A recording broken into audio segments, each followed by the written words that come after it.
Bastián Guerra Valle. Le damos la más cordial bienvenida a la familia, al pastor Carlos que veo por allá, con su esposa, sus hijos que fueron a la clase, ¿no? La tía Consuelo, acá está la Rosita y la Eve, bienvenidos. Hermano Luis, que son como de la casa, el hermano Luis y la hermana Silvita, que también están hoy día acompañándonos. Queridos, les quiero... No me falta nadie, ¿cierto? ¿No?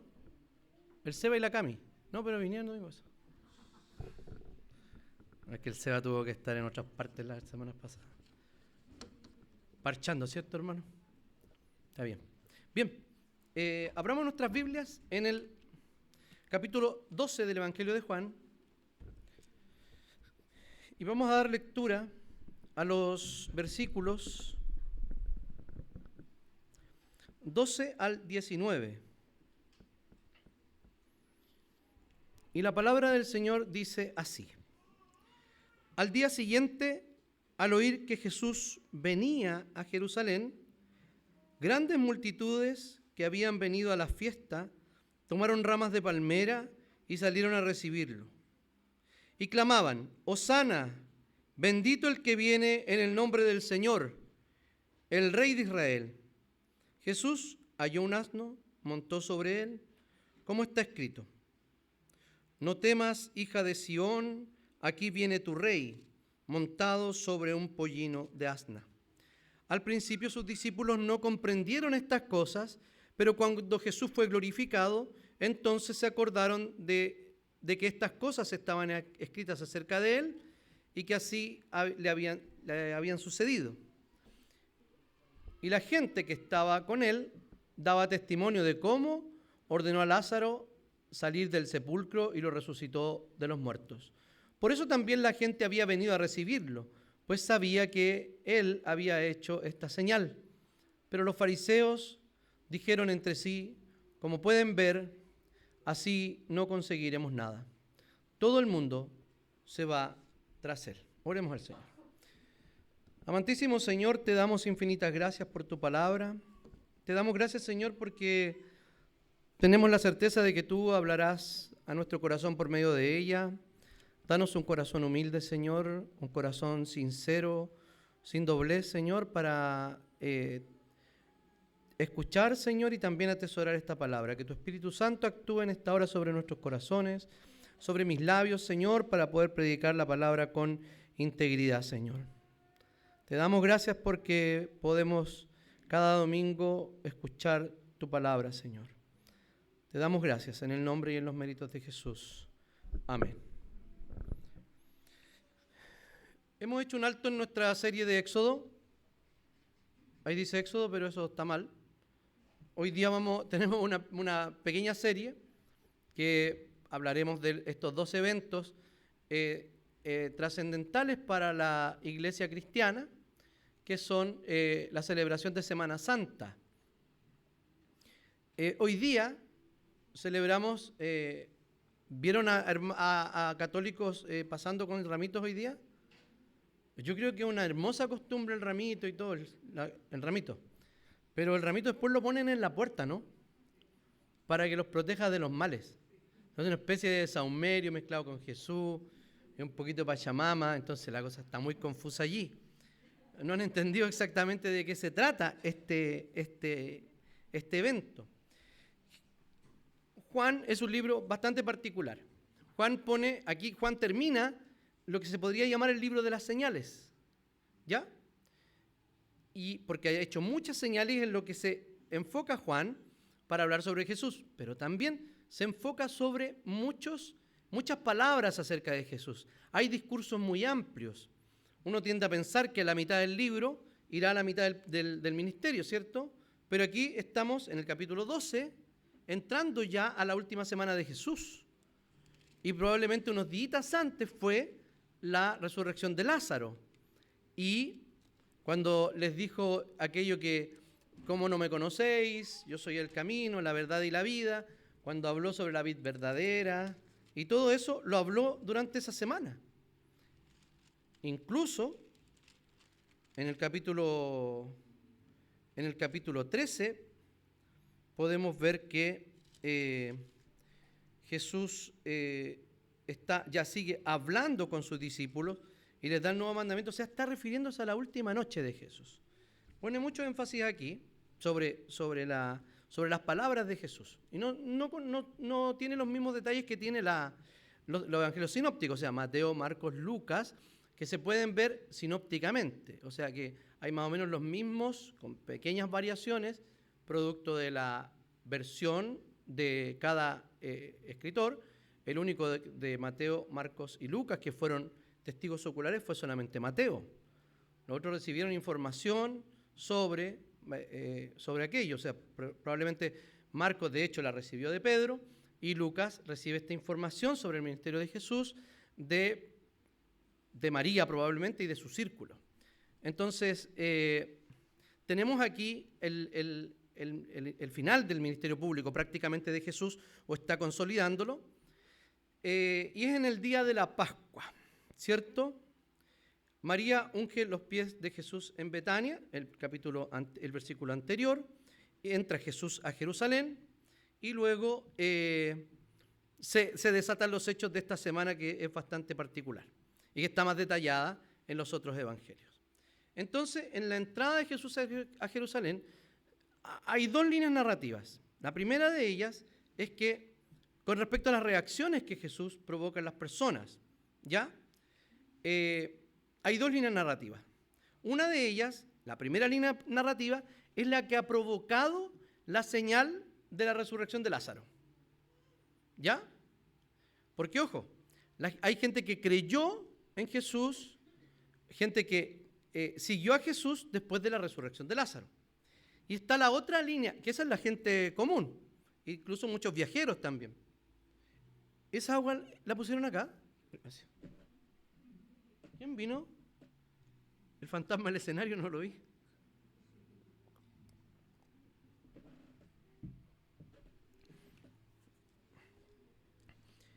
Y la otra reacción es la reacción que provoca sobre los líderes.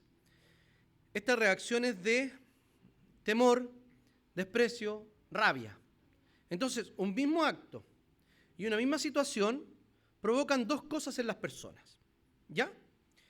Y estas dos líneas narrativas claramente terminan en la cruz. Es allí donde va a terminar esta conjunción de las personas que sí aceptan a Jesús y aquellas que no aceptan a Jesús y que también hacen un complot para que Jesús no sea elegido entre aquellos que van a liberar. ¿Se recuerdan? Entre Barrabás y Jesús elige el pueblo a Barrabás por incitación de los propios dirigentes judíos. Entonces, tanto la entrada triunfal como los eventos de esta semana y también la resurrección de Lázaro, la crucifixión de Jesús y la resurrección posicionan a Jesús como el verdadero rey. Podemos encontrar este tema largamente en Mateo respecto a la realeza de Jesucristo. Ahora nos vamos a abocar en responder esa pregunta que ya di algunas respuestas. ¿Qué provoca en los grupos sociales de Israel la entrada de Jesús como rey triunfante a Jerusalén? La primera reacción es una reacción de alegría.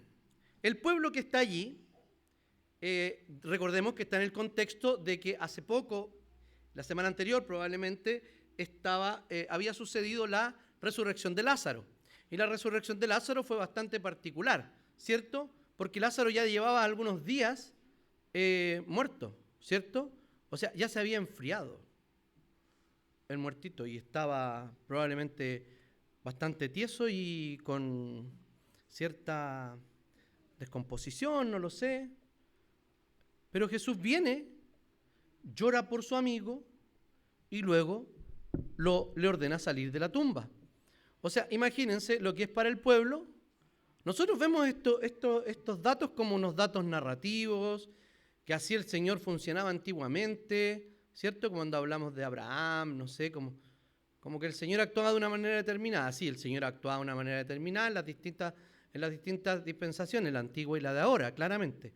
Pero traten de ponerse en el lugar de aquellos que están presenciando el hecho. O sea, un vecino que se había muerto y que habían hecho todos los rituales habidos y por haber respecto a la defunción. Y ya lo habían puesto en una cueva, en una tumba, y llevaba varios días. Y la hermana le dice: Señor, ¿por qué no estabas acá? Y Jesús lo resucita. Entonces, claramente esto lleva a una tremenda conmoción en los vecinos. La reacción del pueblo en este contexto es que al venir Jesús, los otros evangelios nos dan más datos, como consiguen el burrito, etcétera, etcétera, pero el domingo de esta última semana, Jesús va y entra en Jerusalén. La población habitual de Jerusalén eran 50.000 personas aproximadamente en esa época. Los estudiosos dicen que en ese momento había entre 100.000 y 120.000 personas. O sea, si sacan cuenta ustedes, son varias veces más. Por eso les digo, ustedes saquen cuenta, no yo. Son varias veces más de lo que habitualmente había en Jerusalén. Entonces, ¿qué pasaba? Le incomodó el éxodo. El loco. ¿Cómo se dice? Toc. No, pero debo reconocer que a mí me tenía bastante complicado también ese éxodo que estaba ahí atrás. Entonces, la población habitual, como decía, era bastante, no reducida, pero la población normal. Vale decir, los dirigentes judíos estaban, los fariseos y el Sanedrín, estaban acostumbrados a esa cantidad de gente. También la guarnición romana que estaba allí en Jerusalén, etc. Pero imagínense, reciben 4 o 5 veces más de lo que están acostumbrados a ver. No, son 2,5 veces más. Ya, pero mucho más que el doble.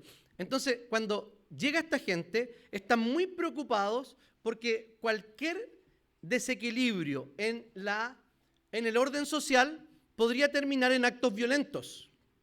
Porque los actos violentos no son de ahora o de hace 40 años atrás. Actos violentos hay todo el tiempo. Entonces, era una especie de polvorín Jerusalén con personas que habían viajado de otras partes, que eran judíos, que viajaban a Jerusalén para celebrar en este caso la Pascua. Sabían que la presencia de Jesús podría desestabilizar el orden social. Entonces en ese minuto habían testigos de esta multitud que vio a Lázaro, y al ver a Jesús entrando en un pollino, según la profecía de Zacarías, reconocieron a Jesús como el enviado de Dios. Entonces, las palmeras, que nosotros pensamos que son palmeras de estas que, yo debo confesar que varias veces hemos planeado robarnos unas palmeras de los bandejones centrales para poner aquí, y el Señor, no es de Dios porque el Señor nunca nos ha permitido. La verdad es que no sé si es robar si está en la calle, pero bueno.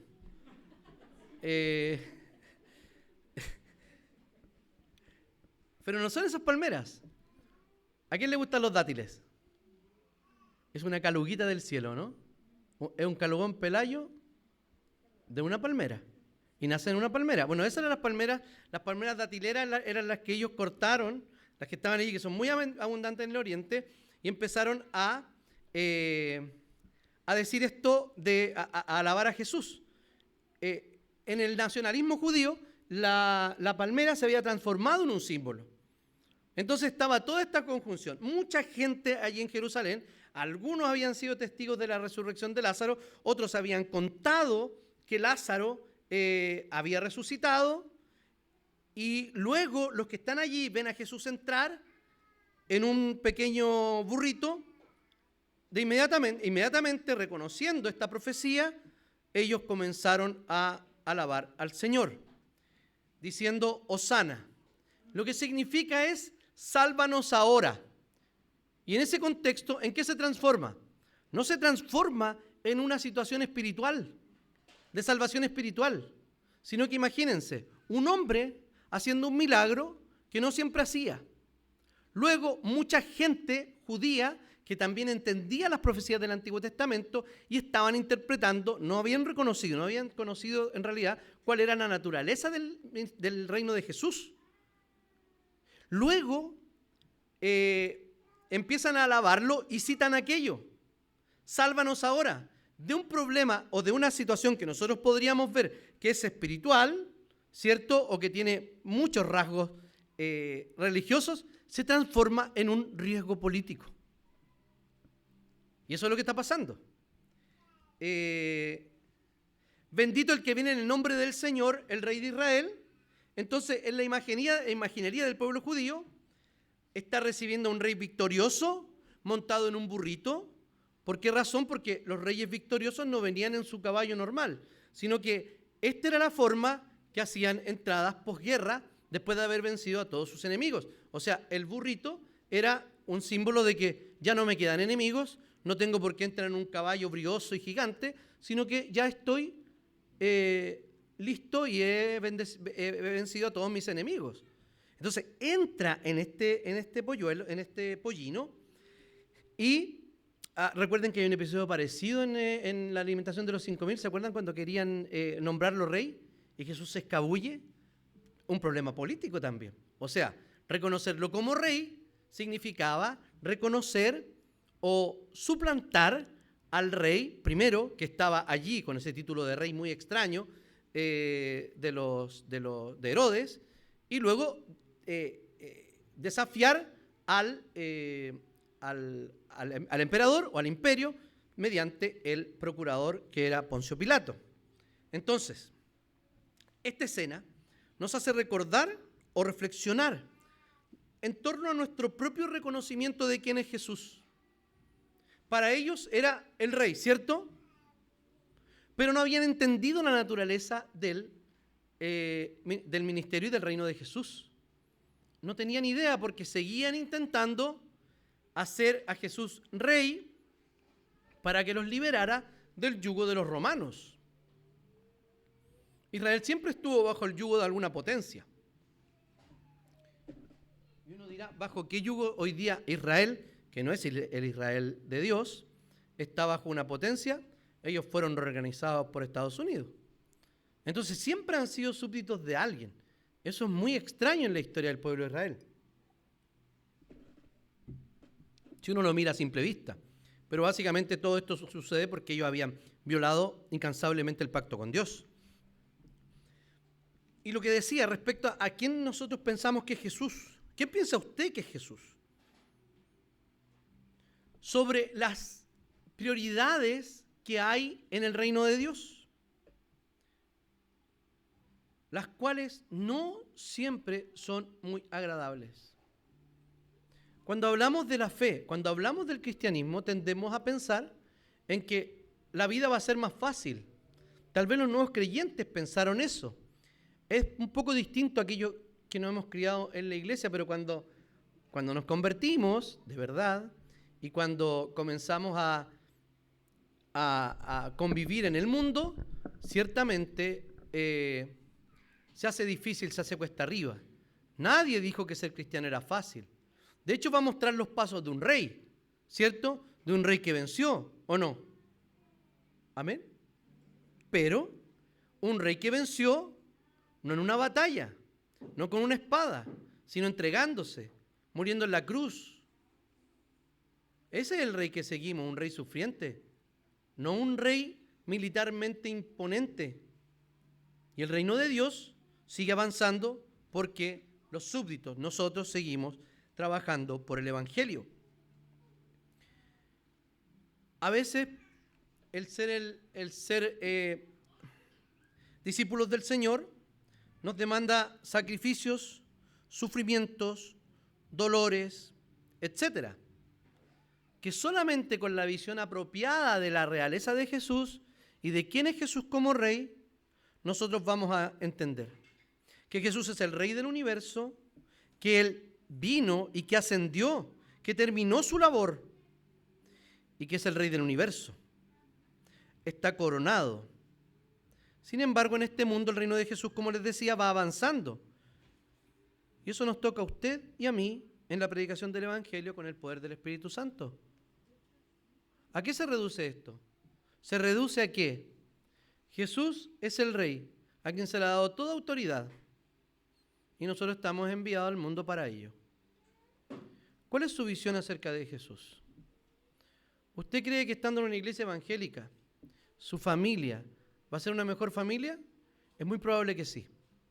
Una mejor familia respecto a otros vecinos de su casa. Sí, lo va a hacer. ¿Usted se acerca a Jesús para tener un mejor matrimonio? Es probable que sí, que usted tenga un buen matrimonio. Y que sus hijos sean creyentes y todo. ¿Y dónde está Jesús allí? O sea, seguimos a Jesús por quien es Jesús, porque somos sus discípulos, porque Él ha muerto por nosotros, o seguimos a Jesús por los bienes espirituales, materiales, sociales, que el Señor nos regala estando con Él. Y que no siempre nos regala estando con Él, pero mayoritariamente sí. Entonces, ¿por qué estoy hoy día acá? ¿Por qué quiero seguir tras los pasos de Jesús? Debemos tener una visión realista sobre la realeza de Jesús. Él es rey de todo el universo. Y una nueva visión de su reino va a permitirnos poner las cosas en perspectiva divina. Y allí, cuando suframos la pérdida, el dolor, lo que sea, ponga lo que te está pasando. El Señor es el Rey. Como hablábamos el domingo pasado, yo soy tu Dios. Y en segundo lugar, también provoca oposición. Esta es la segunda línea narrativa del capítulo. Y esta básicamente está dirigida por los fariseos, por los líderes espirituales del pueblo. Ellos ya habían planeado matar a Lázaro. Si usted va un poco más atrás, ellos al resucitar Lázaro deciden matarlo. Algo así como una versión de Pablo Escobar. Y si está muerta, lo resucito y lo vuelvo a matar. Eso querían hacer ellos. Lo resucitó. Es cuando le dice a la abuelita, ¿cierto? Si su abuelita está muerta, la resucito y la vuelvo a matar. Hágale pues. Entonces, esta situación es como eso. O sea, Jesucristo hace resucitar a un muerto y ellos lo quieren matar, lo quieren devolver inmediatamente a la tumba. Así eran estos tipos. Estaban queriendo matar a Lázaro y estaban, por lo que estaba produciendo este evento en el pueblo. Entonces había que matarlo. No solo en Jerusalén, ojo, sino que en las 70.000 personas más que había en este lugar, que eran de la diáspora, como les dije, que van a llevar el testimonio también a otras ciudades. Vemos después en Pentecostés que ellos sí llevan testimonio a otras ciudades. Entonces, el problema que se les presenta es que se les salió de las manos este asunto, no solo en términos geográficos, sino también en términos de que ya estaba la gente creyendo respecto de que Jesús era el Mesías. De que podía, o sea, ellos citaron palabras que son dadas a Dios, la profecía de Zacarías. O sea, la gente estaba entendiendo de manera errónea probablemente o incompleta quién Jesús era, pero ya estaba el camino dado para aquello. Y también ellos lo que tenían que hacer era, para la oposición a Jesús muy rara vez fue de frente, sino que la oposición la manifestaron de varias formas. ¿Por qué? Porque si ellos criticaban de frente a Jesús, estaban en juego su reputación. Entonces lo que hacían era hacer preguntas capciosas, tratar de descubrir a Jesús, juzgando el estilo de vida de sus propios discípulos, o echando a correr rumores respecto a la persona de Jesús. Rumores que se le podía considerar incluso un blasfemo, que fue lo que hicieron en la última, en el juicio contra Jesús, que incluso presentaron testigos falsos para aquello. Entonces, entremos ahora a ver cómo los fariseos actúan una vez derrotados por Jesús. Ellos hace bastante rato, como dije, querían matar a Jesús, pero no pudieron hacerlo, porque sí lo iban a poder hacer. Recuerden lo que dice Pedro en su primer sermón, que Jesús fue asesinado por hombres, por manos de hombres pecadores. O sea, no tiene nada que ver el plan de Dios respecto a quién usa Dios para llevar adelante su plan.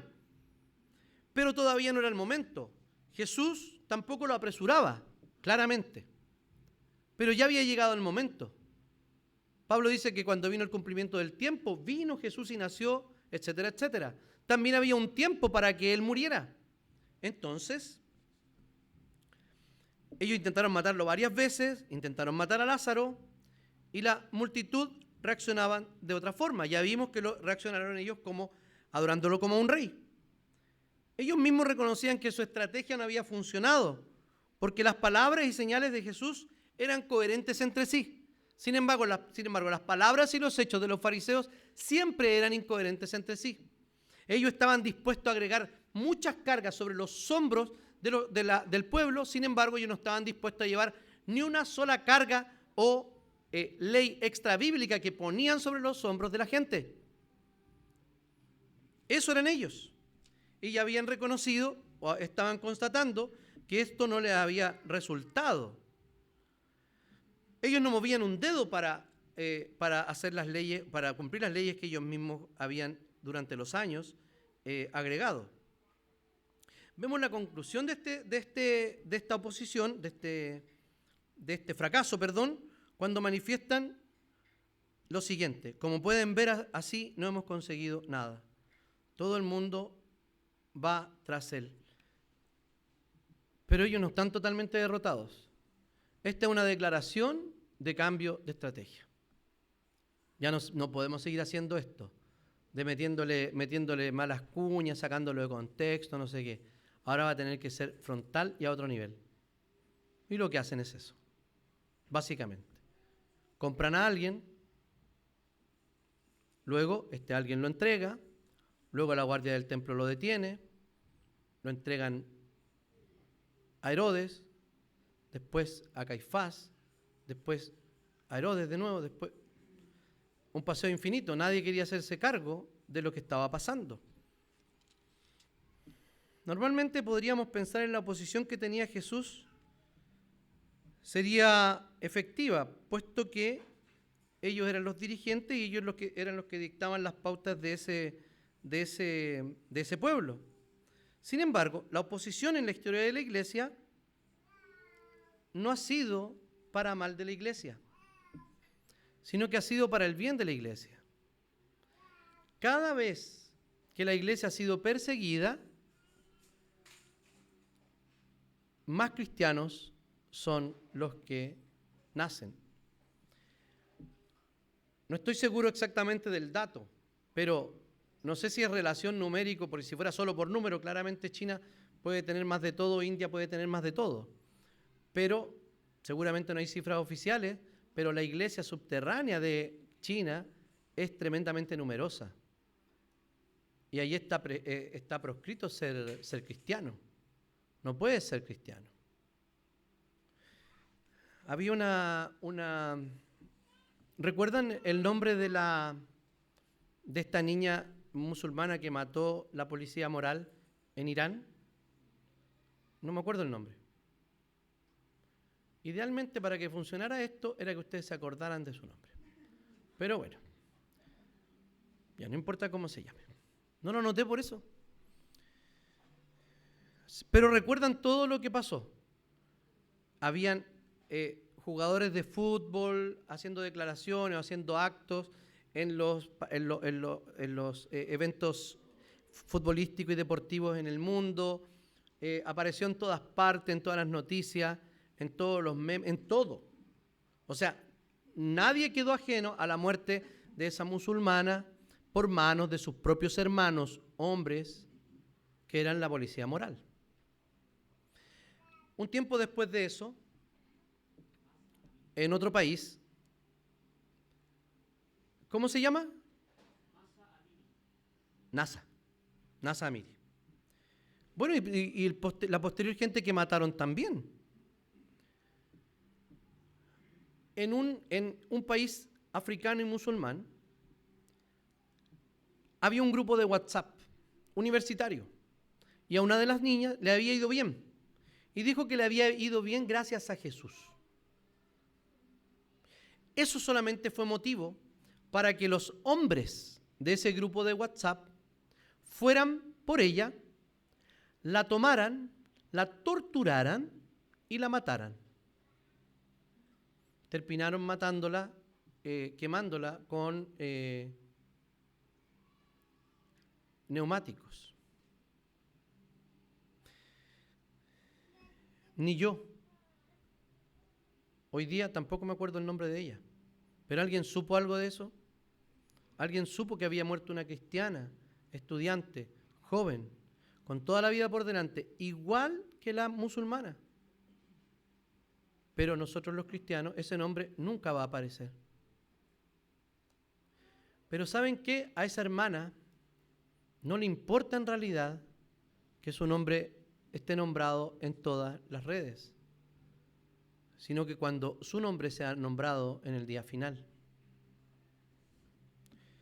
La oposición, la muerte de hermanos nuestros, trae mayor fortaleza a la iglesia. ¿Y saben qué pasa exactamente igual en nuestras vidas? Cuando usted sufre, cuando usted tiene alguna pérdida, cuando usted se frustra de algo que tenía totalmente solucionado en su vida y lo pierde, déjeme decirle que eso no va a matar la fe que está en usted. Porque un verdadero creyente puede dejar todo, excepto en el fondo de su corazón, seguir confiando en Dios. Seguir confiando en Dios. Vemos la oposición como algo negativo y a veces la vemos incluso donde no la hay, en la familia, en la iglesia, etc. ¿Por qué razón? Porque somos pecadores y vemos que es negativa la persecución. Sin embargo, no todos los sacrificios son malos para nosotros. ¿Por qué razón? Porque el sacrificio más grande que se hizo, que fue la muerte de Jesús en la cruz, trajo el mayor bienestar a nuestros corazones, a nuestra vida, a nuestro mundo, a nuestra historia y en el día final a todo el cosmos completo.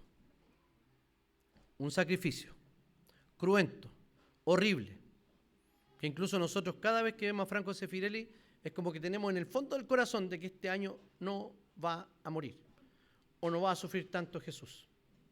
Sin embargo, todos los años en la película Franco Zeffirelli, como en la realidad, el Señor muere. Y el Señor muere porque vino a liberarnos, vino a salvarnos. Ese rey, sálvanos ahora, que le decían, ya nos liberó. Estos fariseos, sigue habiendo el espíritu de fariseísmo tanto en la iglesia como en el mundo. No vamos a dejar de tener enemigos, ni tampoco vamos a tener enemigos interiores, tampoco vamos a dejar de tener enemigos interiores. Nuestros propios malos deseos, nuestro propio desequilibrio emocional, nuestros propios miedos. Bueno, cuando tenemos una correcta visión de quién es Jesús como Rey, nosotros podemos seguir confiando. Entonces, la forma correcta es enfrentar que en este mundo tendremos aflicciones, o sea, reconocer la realidad. Decir, sí, esto va a pasar y no hay nada que lo impida. Es lo primero. Y que nuestros valores y creencias nunca van a coincidir del todo con la del mundo, porque no somos de este mundo. También debemos entender que bajo el reinado absoluto de nuestro Señor, esto quiere decir que las cosas no pasan por azar, la oposición de la iglesia también viene directamente de Satanás, a quien no nombramos mucho en esta iglesia, ¿cierto? Este reino, este principado, este intento de sabotear, es un reino que ya ha sido derrotado. Ese príncipe ya está derrotado. Y también, además de eso, sigue siendo derrotado. Y al final toda la potestad será dada al Hijo de Dios en el cielo y en la tierra. Además, debemos estar preparados para presentar defensa ante aquellos que piden con sabiduría y temor y también con mansedumbre aquellos que piden razón de nuestra fe. Debemos ser tan consecuentes como Jesús respecto a lo que decimos y respecto de lo que hacemos. ¿En qué grupo está usted? está en el grupo que sí alaba a Jesús y tiene una incorrecta idea de la naturaleza de su reino, o en otro grupo que eran los piadosos en Israel, que sí entendían, Juan y Simón, ¿se acuerdan? Mis ojos han visto al Rey, ahora me puedo morir tranquilo. Ellos habían entendido, había un grupo que había entendido exactamente la naturaleza de Jesús. ¿Dónde, en qué grupo está? O está en el grupo, espero que no esté en el grupo de los opositores, pero si está en ese grupo podría estar en aquellos cristianos que creen que no van a tener ninguna situación compleja en la vida. Queridos hermanos, sigamos confiando en el Señor Jesús. ¿Saben por qué? Porque ¿a qué otra parte vamos a ir para confiar? Pídele al Señor que le dé una correcta realidad de este mundo caído, de dónde estamos viviendo, y luego que le dé una correcta visión de cómo Jesús ejerce su reino, de cómo es Jesús como Rey. Yo creo que esos dos elementos podrían ayudarnos a vivir vidas más piadosas, vidas más fructíferas y vidas más cercanas al Señor. Que Dios les bendiga, queridos hermanos, y que el Señor atesore esta palabra en nuestro corazón. Oremos. Te damos gracias, Señor, por tu palabra. Te damos gracias, Señor, porque podemos verte hoy día entrando de manera triunfal, no en Jerusalén, sino de verte hoy día ascendido, Señor, triunfando, y que tu nombre ha sido exaltado sobre todo nombre, y que frente a ese nombre, Señor, se doblará toda rodilla y toda lengua confesará que tu Hijo es Dios. Te damos gracias por eso, Señor, porque tenemos la confianza y tenemos la certeza de que el reino de Jesucristo no es un reino absolutamente invisible, sino que muy por el contrario, Señor, te rogamos que cada vez se haga más visible el reino en todos los lugares donde nosotros estemos. Te damos gracias, Señor. Perdona nuestra torpeza, perdona, Señor, también si algo incorrecto he dicho, quítalo del corazón de mis hermanos, de su mente, y que solamente tu palabra sea alojada en su corazón. Oramos en el nombre y en los méritos de Jesús. Amén.